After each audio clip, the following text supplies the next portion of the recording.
बिस्मिल्लाहिर्रहमानिर्रहीम अस्सलाम वालेकुम। इसराइल ने इस वक्त एक नई जंग छेड़ दी है और ये नई जंग उन्होंने रूस के खिलाफ असल में छेड़ी है शाम के अंदर। हुआ ये है कि अमेरिका को उन्होंने कहा कि आप इस जंग में शामिल हो। उन्होंने कहा हमने ईरान के साथ स्ट्राइक में शामिल नहीं वो होना चाह रहे। इसराइल इस वक्त हालत ये हो चुकी है कि नेतन्याहू ने अपने डिफेंस मिनिस्टर को, जिसने अमेरिका के दौरे पर जाना था, उसको रोक दिया है और कहा है कि जो इनकी खास तौर पर अप्रूवल होनी थी कैबिनेट की वो नहीं थी। कहा जब तक अमेरिका की कॉल नहीं आ जाती कि स्ट्राइक में हम शामिल हो रहे हैं, आप हमला कर दें, तब तक हम किसी सूरत भी अपना यहाँ से वजीर या कोई चीज नहीं भेजेंगे। मैं इसको टोटली डिसअप्रूव करता हूं। और अमेरिका के खिलाफ आपको पता है नेतन्याहू ने क्या किया। इन्होंने अब किया क्या है, इस सारी सूरत हाल में इन्होंने एक नया खेल खेला है। इन्होंने शाम में स्ट्राइक कर दिया है। आपकी स्क्रीन पर मनाजिर चल रहे हैं।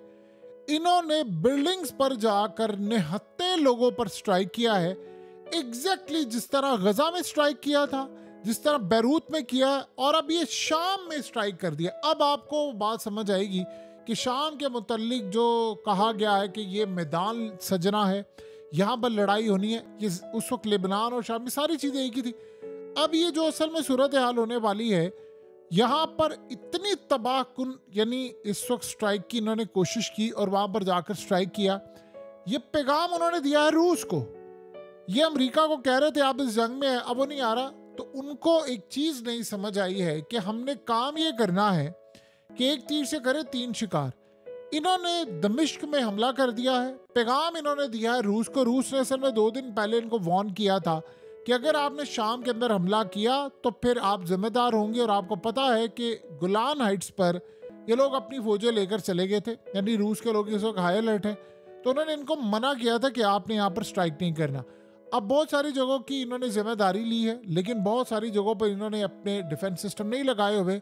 बहुत सारी जगहों पर रूस है, बहुत सारी जगहों पर नहीं है। अब ये दमिश्क और ये वो, यहाँ पर तो जाहिर सी बात है इनकी अपनी गवर्नमेंट है शाम की और वो टेक केयर कर रहे हैं, इनकी सिक्योरिटी है।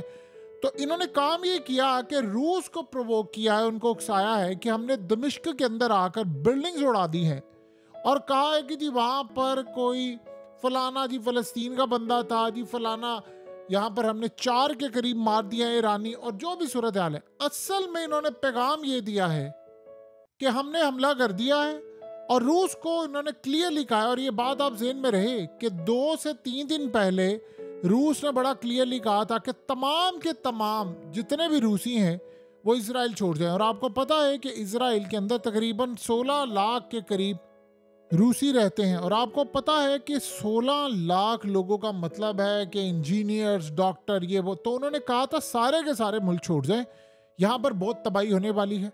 सो लिहाजा उन्होंने कहा था कि ये ना हो कि आप बाद में निकल ना पाए और आपकी जान को खतरा हो। अब आपको पता है कि इजराइल को इस बात का शदीद गुस्सा है। फौज के अंदर भी जाहिर सी बात है ऐसे जिनके पास रूस की नेशनैलिटी है। तो उन्होंने आज बहुत बड़ा खेल खेला है। इन्होंने शाम में हमला किया, वहाँ पर अभी तक ये कह रहे हैं कि हमने ईरान के यानी फौज के कमांडर को भी मारा है और उसके अलावा हमने यहाँ पर यानी फ़लस्तीन से ताल्लुक़ रखने वालों को भी मारा। और पैगाम उन्होंने रूस को दिया है कि आप अब हमारे साथ डायरेक्ट जंग में शामिल हो। यानी बड़ा क्लियरली कह दिया है कि एक दफ़ा रूस हमारे साथ जंग में आ जाएगा तो फिर अमेरिका को हम ले ही आएंगे। सो इस सूरत हाल में ये जो लड़ाई इस वक्त हो रही है, इन्होंने आज रेड लाइन क्रॉस कर दी है। इन्होंने एग्जैक्टली उसी तरह हमला किया है जिस तरह इन्होंने गजा में किया था। जिस तरह आप देख सकते हैं कैसे बिल्डिंग इन्होंने तबाह की है, कैसे। और ये कहा जा रहा है कि भाई एम्बेसी के करीब हुआ है, यानी शाम को भी अब इस जंग में वो घुसेड़ कर लेकर आ रहे हैं। और इनको एक बात अच्छी तरह पता है असल में अब ये कर क्या रहे हैं। आपको पता है 2 चीज़ें हुई हैं। ईरान की पार्लियामेंट के अंदर 2 बिल इस वक्त पास हो रहे हैं और जो दोनों बिल असल में इजराइल की एक तबाही और मौत है। यानी एक बिल आप देखें जिसमें कहा जा रहा है कि शाम, ईरान, इराक, सीरिया और इसके अलावा आप यानी देखिए जितने फाइटर्स हैं सीरिया के अंदर, शाम के अंदर, वो, उसके अलावा हमास, हिजबुल्ला, यमन और ये जितनी फोर्सेस हैं, इन सब को एक प्लेटफॉर्म पर रखा जा रहा है। पार्लियामेंट इसको अप्रूव कर रही है। उसका हेडक्वार्टर तेहरान में किसी जगह होगा।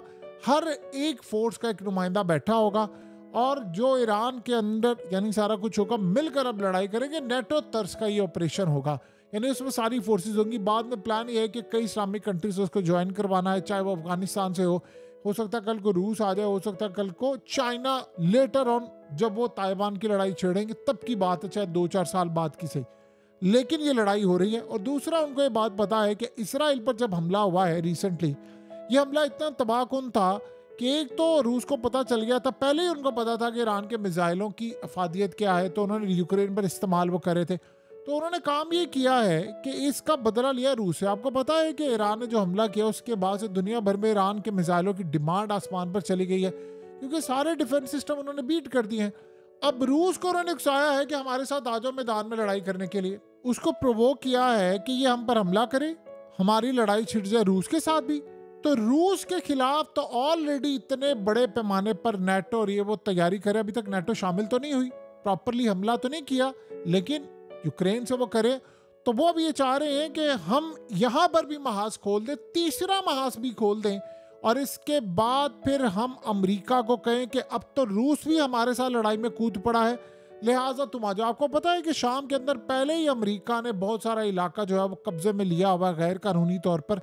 तो वो चाह रहे हैं कि किसी तरह अब इस लड़ाई के अंदर प्लान उनका ये है कि इतने सारे जब हम महाज खोल दें तो एंड पर सीन ये हो कि अमेरिका, यूरोप और बाकी ताकतें इस लड़ाई को आगे लेकर चले, मैं इलाके कैप्चर करता जाऊं। क्योंकि जिस तरह आप सोचे आज ईरान के ऊपर यानी इस वक्त स्ट्राइक करने की तैयारी करे, और अमेरिका ने इनको कहा है कि आपने न्यूक्लियर फैसिलिटीज पर हमला नहीं करना, तो वो तो कह रहे हैं भाई हमने न्यूक्लियर। आपको पता है कि यहाँ तक कहा था इन्होंने कि आप शाम के अंदर ईरान की बेसिस पर हमला कर लें, और आपने अगर बहुत भी ज़्यादा करना है तो इनके हेडक्वार्टर पर हमला कर ले, इससे ज़्यादा हमला करने का नहीं कहा। तो इजराइल को इस बात का शदीद गुस्सा है कि क्या हो रहा है, कहाँ पर जा रहे हैं सारे मामला। सो उन्होंने प्लान अब अगला किया है कि अमेरिका उसको कह रहा है कि जंग को कम करो, फलाना करो। वो कह रहा है मैंने जंग को कम करना है, मैं जंग को एक्सपैंड कर दिया, उसने उसे रेड लाइन क्रॉस कर दिया है रूस की शाम के अंदर।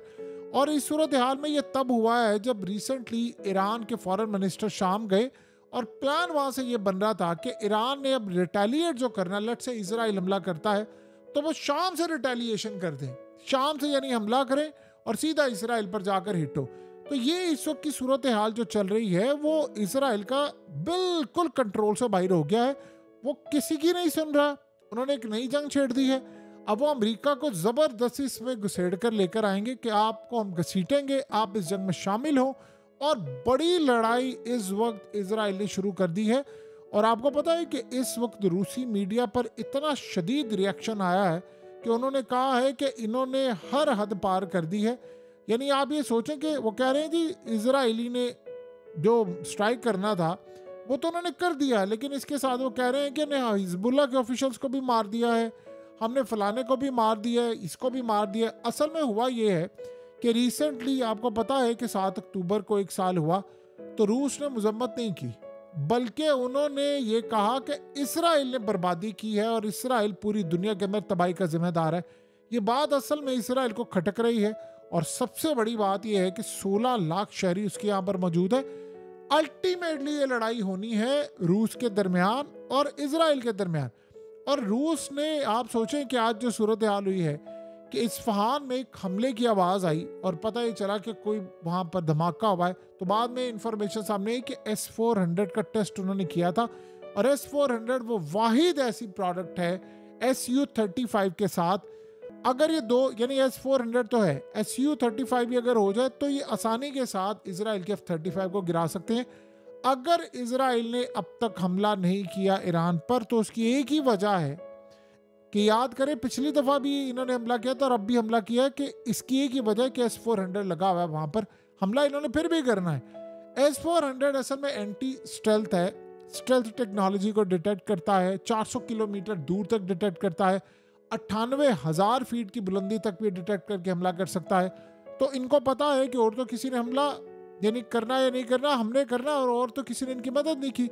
आपको पता है कि ईरान के पास जो जहाज़ हैं वो भी 1979 से पहले के हैं, यानी कोई लेटेस्ट नहीं है। तो अब वो Su-35 मांग रहे हैं और वो कह रहे हैं भी हमने इसराइल के साथ डॉग फाइट करनी है और उनको यानी गिराना है। तो जाहिर सी बात है अब इस सारी सूरत हाल में हो सकता है इनको मिल गए, क्योंकि डील तो उनकी 2023 में फाइनलाइज हो चुकी थी। सप्लाई जो जानी थी इनको वो गालिबन 2025 में होनी थी, लेकिन अब वो डिमांड कर रहे हैं कि जो आपके रनवे पर जो SU-35 खड़े हैं वो आप हमें दे दें और हमने इन पर हमला करना है, क्योंकि हमारी न्यूक्लियर फैसिलिटीज और बहुत सारी चीज़ों पर हमला होने जा रहा है। सो कुल मिलाकर जो सूरत हाल इस वक्त सामने आ रही है उससे तो क्लियरली एक अंदाज़ा हो रहा है कि अब इसराइल ने एक और जंग छेड़ दी है। उन्होंने रूस को असल में शामिल करना है, और ताकि हम अमेरिका को लेकर आए कि भाई अब रूस आ गया है तो तुम भी इस जंग में शामिल हो। सो ये कभी जिंदगी में जंग नहीं रोकने वाले, जंग रोकना बड़ी दूर की बात है, ये सारे ममालिक को शामिल करेंगे। इसके बाद आप देखिए तुर्की का भी नंबर आने वाला है।